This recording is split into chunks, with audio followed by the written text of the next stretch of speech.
Lee, I hear countries like Russia and China and Iran, and I can't help but think our president of the United States is tied to these countries, is he not? I mean, he's not exactly been a lifelong enemy of China.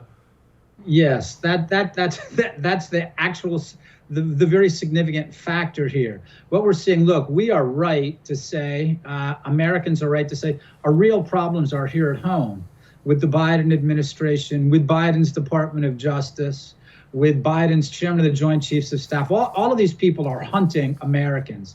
They're hunting pro-America Americans. And that's right, that is a real problem.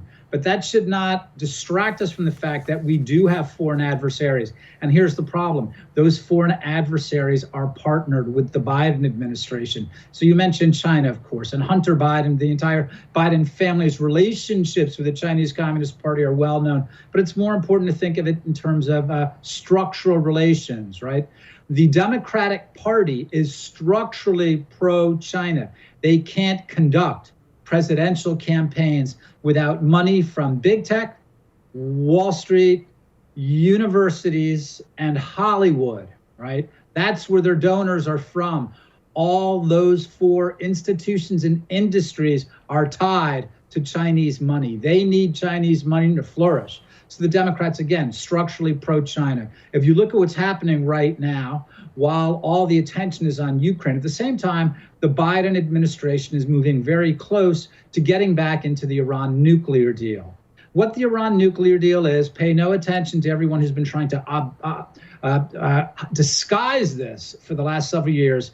It will legalize and legitimize the Iranian nuclear weapons program, right? Once these sunset clauses, so-called restrictions on Iran's nuclear program fade away, that means Iran is in the clear. Iran will have a nuclear weapons program, thanks to Barack Obama, and now thanks to Joe Biden. Here's the other thing that a lot of people don't know about the negotiations over the Iranian nuclear program. We're not negotiating directly with Iran.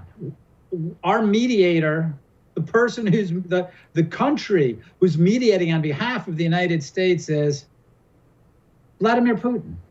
Right? So while there's all this noise on Ukraine, Putin this and Putin that, and we're going to sanction Ukraine, and we're going to break the ruble and do all these terrible things to Russia. In fact, once the Iran nuclear deal goes through, the Russians will receive a windfall of at least $10 billion when Iran taps them to be their nuclear patron, to help them set up their nuclear weapons program. So again, the fundamental point here is that we Americans who love and cherish our country need to understand our problem is domestic and it's foreign.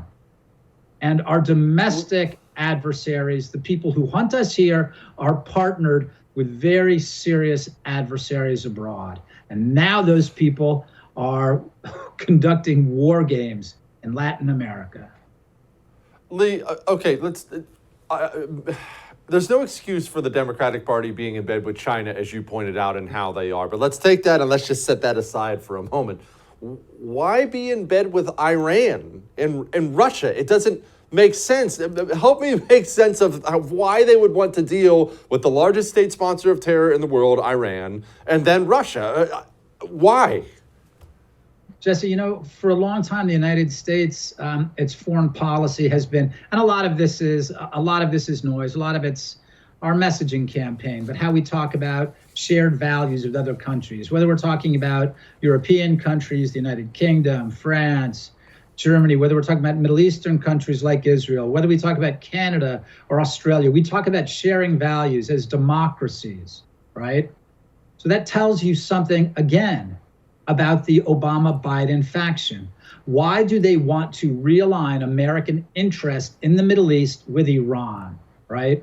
And I think the reality is, as we've seen very clearly here over the last 5 years, what the Biden and Obama faction has been doing to Americans, the values are shared, right? They look on the Iranians with envy and appreciation. And if you look and you see what the press is like now, it's a third world media operation. That's what our press is. If you look at what the Justice Department is, right, it's an intelligence service tasked to tasked to fight for the causes of the Democratic Party. That's what it is. It's shared values between the Obama-Biden faction and the Islamic Republic of Iran. And of course, I think we can look at the Chinese and see the same thing there. When you see Barack Obama get up in front of university audiences in Chicago and at Stanford and say, I am in charge of the anti-disinformation campaign. And you and I and your great audience knows exactly what someone like Barack Obama means by disinformation. It means censoring political opponents.